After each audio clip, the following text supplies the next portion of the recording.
যেই পেশায় আওয়ামী বেকাররা আছেন তারা সাবধান হয়ে যান।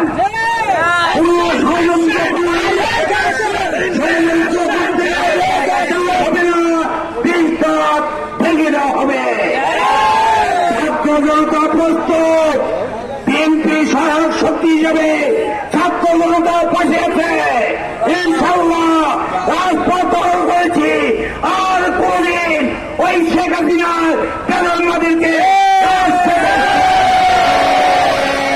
আসুন। আমাদের স্বেচ্ছাসেবক দলের ভাইয়েরা, আমি জানি তোমার তন্ত্র আইনের প্রতি শ্রদ্ধাশীল, এই অবস্থাতেই আইন নিজেকে তুলে নেবে না। আমাদের বৃহত্তম রাজনৈতিক দল ইনশাআল্লাহ প্রতিটি নেতা কর্মী সুশৃঙ্খল এবং আইনের প্রতি শ্রদ্ধাশীল। আমরা কোন অবস্থাতেই